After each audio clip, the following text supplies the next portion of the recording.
Okay, so thanks so much for joining me today. My talk is a practical talk. This is my experience with my accessibility improvements of company websites. And so today's agenda is like I'll briefly talk about who I am, and mention some of the legal and ethical obligations. But I'm not going to spend a lot of time because Rachel, she has kindly mentioned quite a lot of details. So I will talk about the 4 principles of accessibility, some common accessibility issues, and then I'm going to move on to the Wave tool, which is a fantastic tool that I use to resolve a lot of accessibility issues of especially websites like Umbraco websites. And then I'll show some code examples about how to fix some of the common accessibility errors, and then I'll continue with best practices and briefly mention how we can actually make accessibility part of our workflow. Right, so my name is Nurhak. I'm a solutions architect and a lead developer, 4 times Umbraco MVP.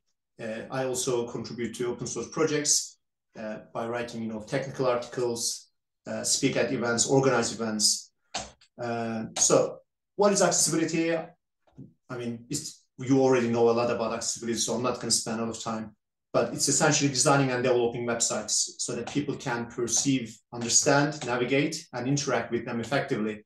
It benefits all users, but especially people with disabilities, older users, and users with temporary impairments. Also, if there is a slow internet connection, or if people are trying to access your apps using some mobile devices, again, having an accessible website, that always helps because things will be much easier to render and much easier to interact. Why is it important? Obviously, we want equal access to for all users. We try to be nice people, and we want to be inclusive, and everybody should be able to access all resources equally, which will contribute to a fairer and usable digital space. And it's also required by law for EU and UK as well, and many other countries. So who benefits from accessible websites? A lot of people might think that it's mostly for people with disabilities, but it's not just people with disabilities, or elderly users, or users with situational limitations, or people who require using some assistive technologies. But accessibility is for everyone, really. When we think about designing a solution, we should think of accessibility as one of the core principles, so that it's always there together with other important elements like sustainability, security, performance. Right, let's take a look at the legal and ethical obligations.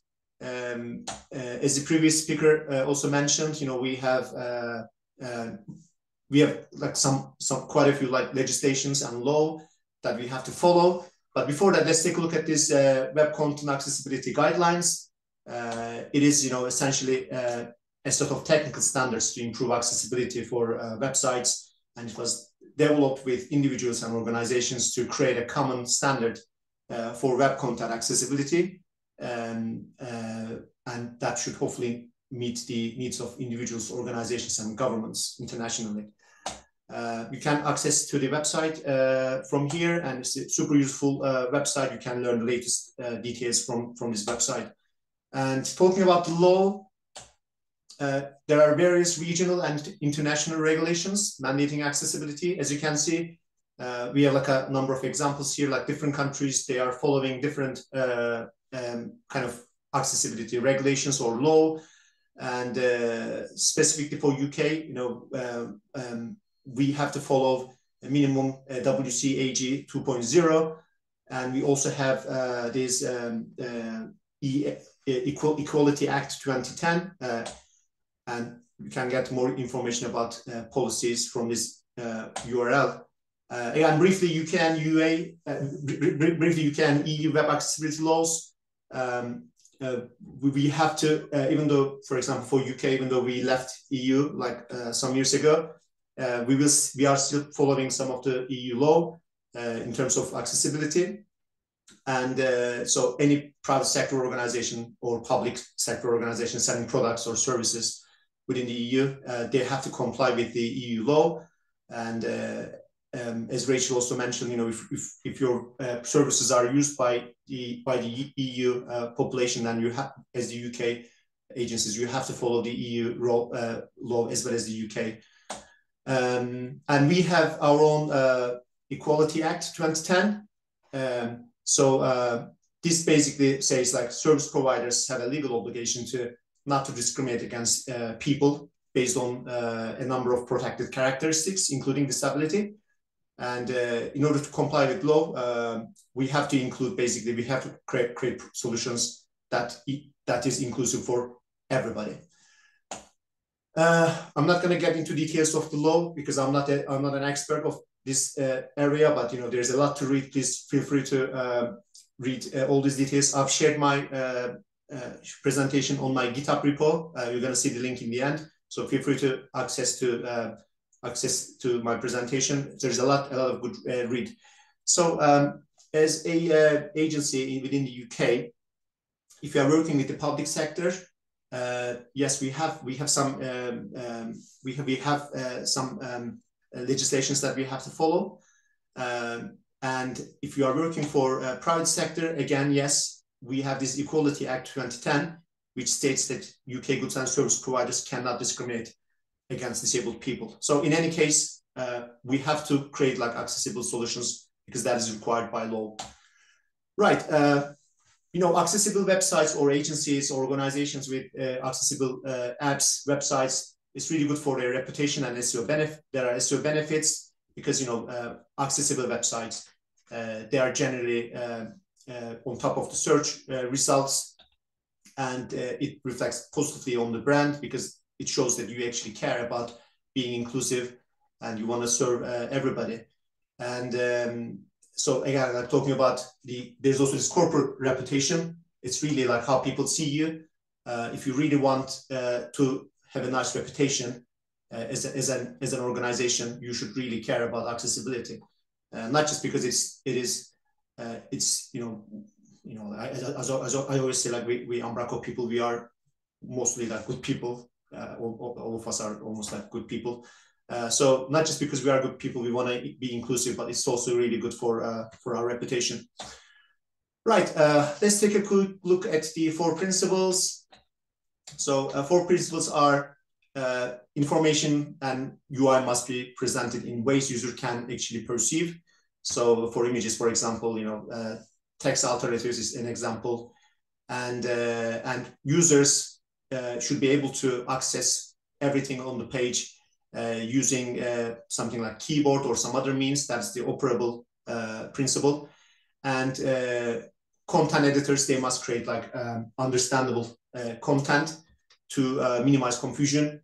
Again, as some of the speakers mentioned today, like there's a big responsibility for content editors to create like more accessible content so that the websites can follow the 4 principles correctly. And also the content must be compatible with current and future assistive technologies. So I'm going a little fast because this talk took more than half an hour last time I tried it. And I know that some of the speakers, they have already mentioned some of the important bits. So I don't want to waste your time repeating the same information. Some of the common issues, of course, missing alt text on images is super common. I know people, they have started using AI to generate the missing alternative texts, but it's really important that, as content editors, you make sure that, those text details, they are actually valid. So it is a must, yeah, it's a must to have, but you should really create like sensible information for alternative texts, which is very important because people who rely on screen readers, they need those alternative texts to describe images correctly. Poor color contrast, as it is one of the speakers mentioned, quite a few people, they have issues with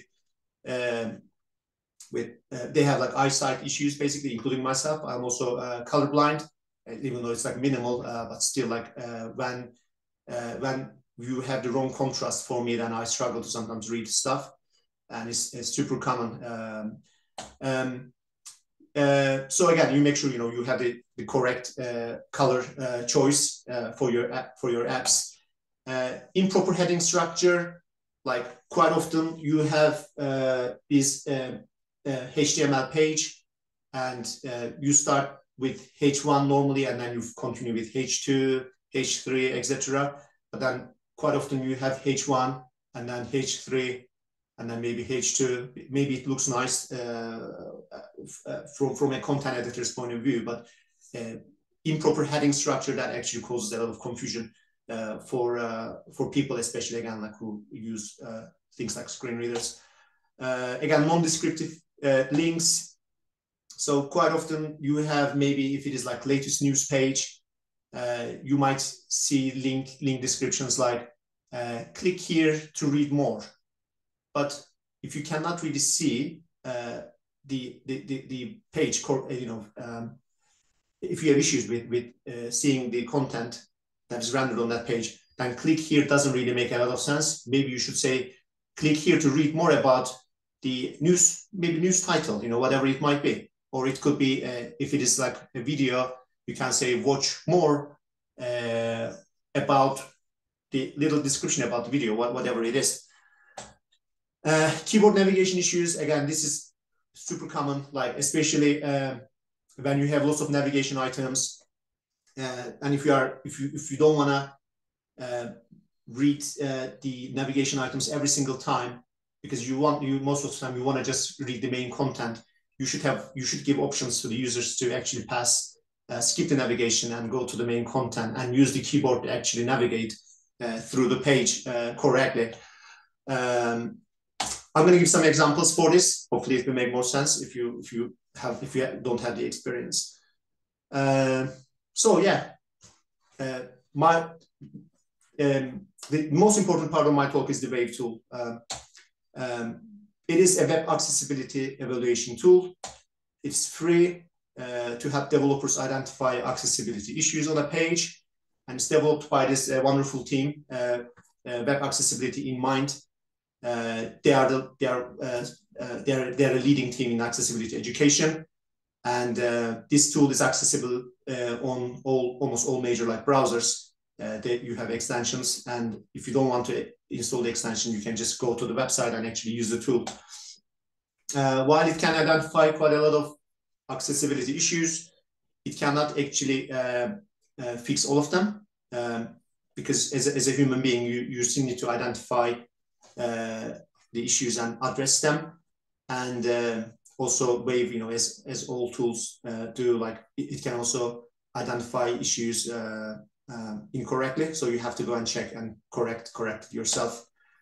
You can find more details on this URL. Right, why I chose to use Wave?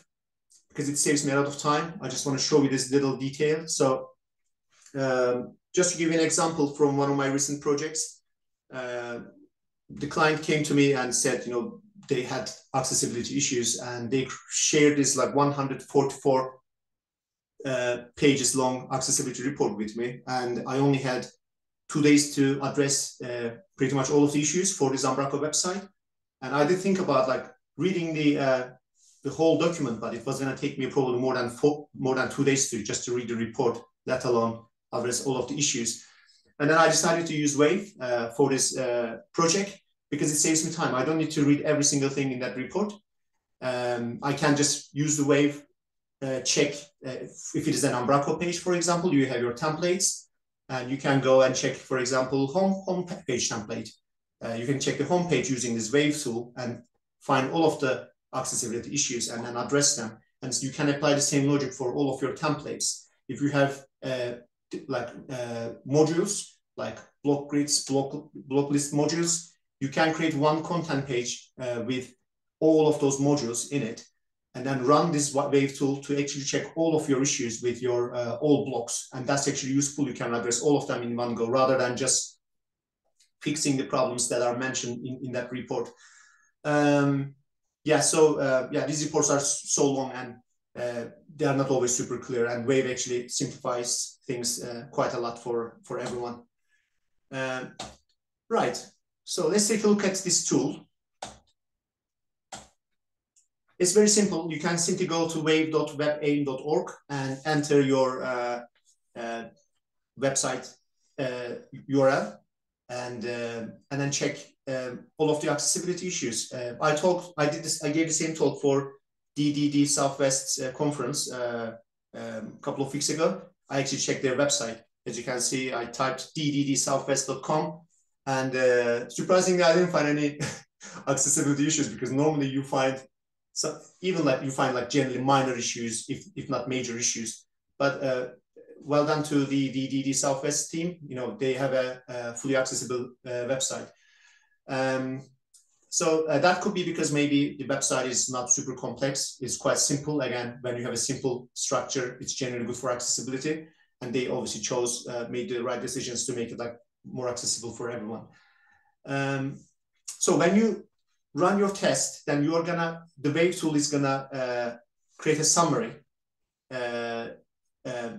for the findings, organized into like 6 categories. They are like errors, contrast errors, alerts, features, structural elements, and area. And then you can then click on each section to get more details about them. But it's also a very good practice, by the way. When you have a report, accessibility report, of course, you want to make sure that you are addressing every single thing in that report.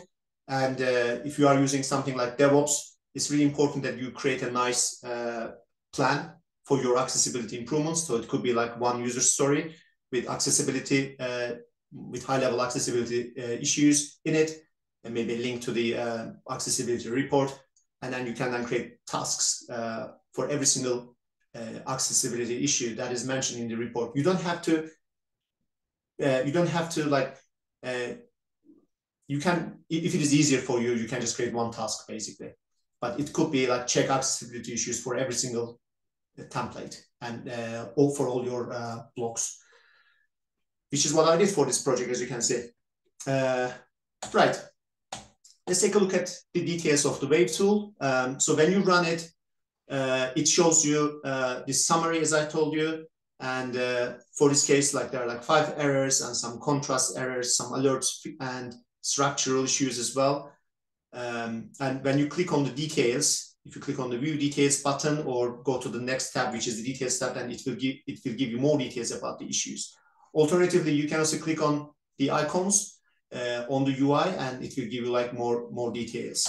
So talking about the details page, if you are looking at the errors, and if it is like a missing alternative text, you can click on the icon, and then it will give you more information as displayed on the screen at the moment.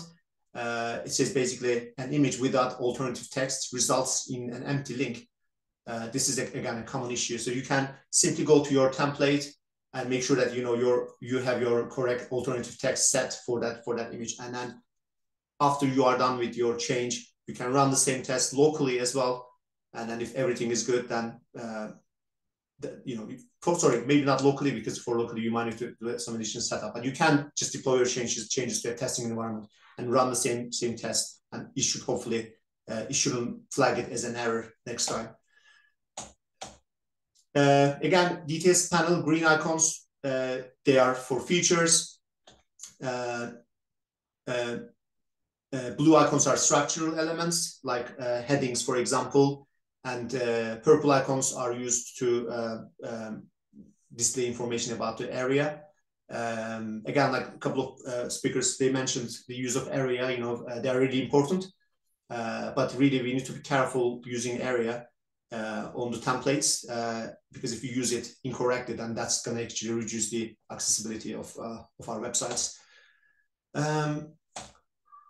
You can also turn the styles on and off if it helps you addressing the issues, because sometimes it's really easier to turn everything off so that you can actually see the element with the accessibility issue. We have this reference panel.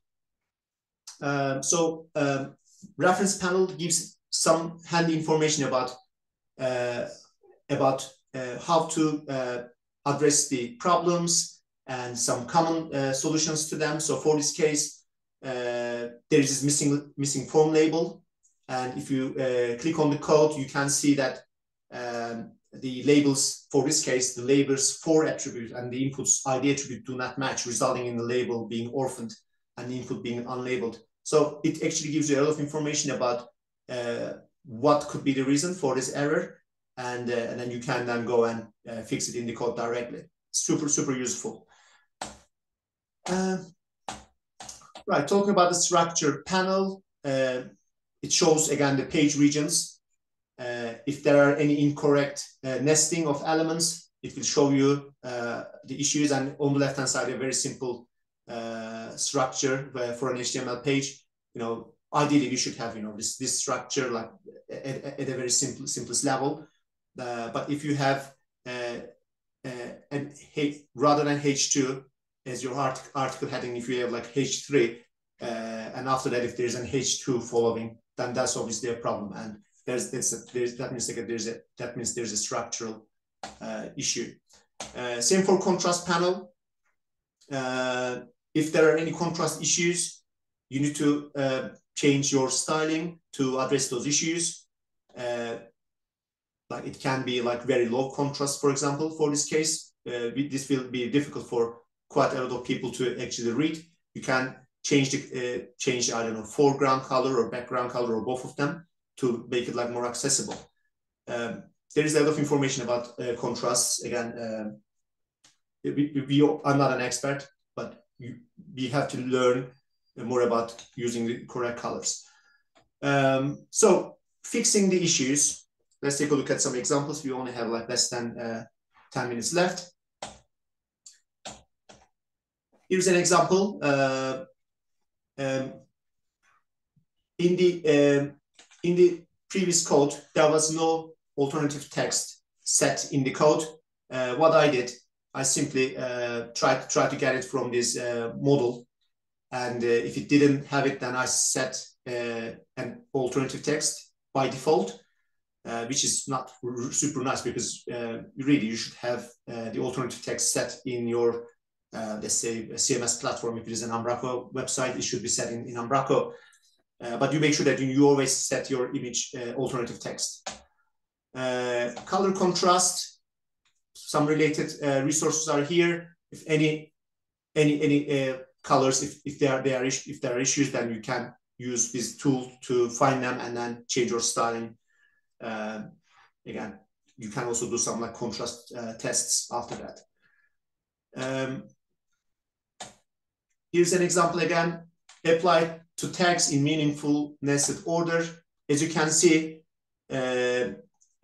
my model heading was an H3 in the previous code, and I simply changed it to H2 and resolved the accessibility issue. It was so simple. Quite often, like people think about addressing the accessibility issues like as very like difficult tasks, but in most cases they're generally quite easy to address. And using like a tool like Wave, it actually simplifies things even further.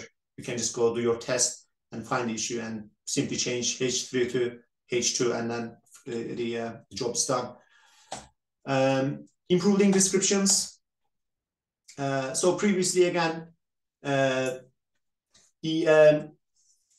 link name was just read more, but rather than read more, we changed it to something like read more about, about whatever it might be. Like it could be read more about the news item title, or it could be again like YouTube video name, or it could be anything really. It's really great practice to not to just use like super common names like read more, load more, whatever, like you should, or search more, search more about, rather than putting a link name like search, maybe you should say search more about, I don't know, articles on this website, give more information as much as you can.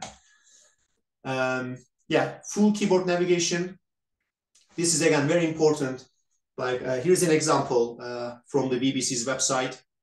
Once you go to the news page, and if you click on tab, you should see the skip to content option. This is because if you are using your keyboard to go to the main content area. And if you don't have this option on your website, then every single time people will have to go through all of the navigation items just to go to the main content section. That means for the BBC's website, they have to go to home, and whatever is under home, they have to go to England, I don't know, Northern Ireland, whatever. And then they have to go to in-depth Israel, Gaza war in Ukraine, and so on. And after going through all of those links, then they can finally go to the main content section. But this skip to content will have people to skip all of the navigation. And it's a simple JavaScript code. You can find lots of information about this online. And then you can move on to the actual content, which is the most important part for most people. And as you can see in the background, I implemented it for my client website, and it's exactly the same logic. Right, some best practices. Obviously, design with accessibility in mind from the very start. It's not always great to fix things because you generally don't have time or budget for fixing things, and it can be like more costly. You should have the accessibility mindset in your organizations so that whatever you are delivering, they are like as accessible as possible, and you should continue to improve them. Yeah, area landmarks, they are important, but you can use them to mark navigation, main, banner, and content areas, but be mindful that they are used correctly. Forms are they are like a big headaches, to be honest, on the web pages. And if you don't need forms, don't put them on your web pages. But if you need them, then ensure that they are accessible. So they have like label inputs, use field sets for grouping, and ensure keyboard interaction. And caption videos, again, provide alternative texts for audio content. That's really important. And regularly audit your site so that you can continuously improve your accessibility. And it's really important that you make this part of your organization. So you should continue to educate your team and clients, train developers, designers, and content creators. And you can also help your clients to create their own accessibility statement, which is very important. So you talk to your client and then they create the statement, and it's almost like work in progress statement, which is quite nice. That shows how seriously they are taking this accessibility, and then we can also continuously improve accessibility for their websites. Include accessibility in design reviews. That's super important. Like check for contrasts, layout, and interaction early. And you can also use some automate testing tools to check accessibility early. They can be part of your maybe development pipelines. And of course, manual testing. We can't avoid not getting any help from real human beings. So manual testing is super important. And that's all. If you want to connect with me, you can find me on LinkedIn, and you can find the presentation on my GitHub repo. Thank you very much. Brilliant. Thank you very much there, Hack. Yeah, it's a great practical guide on improving website accessibility. Yeah, I use Wave quite a lot in my day job as well. It's good. When I first prepared this presentation, Matt, I wasn't sure whether it would be valuable because I use Wave. And within Umbraco community, we actually use Wave quite a lot. Yeah. But when during my talk at the DDD Southwest conference in Bristol, I asked people how many of them were using Wave. Only like a couple of people were using Wave. So, oh really? Yeah, it's also like that's the reason why I wanted to talk about Wave. Even though I know that quite a lot of Umbraco people we know about Wave, but it is a simple tool that helps a lot with simplifying things and delivering stuff quickly. Yeah, and also because it's a browser extension as well, anyone can just install it and use it. It doesn't matter, you don't have to be a developer or whatever. 100%, it's yes. pretty simple to use. And as Danny mentioned in the chat as well, on their website they've got like a good color contrast checker, which is good when you're designing things and whatnot. Yeah, thanks again, Nurhak.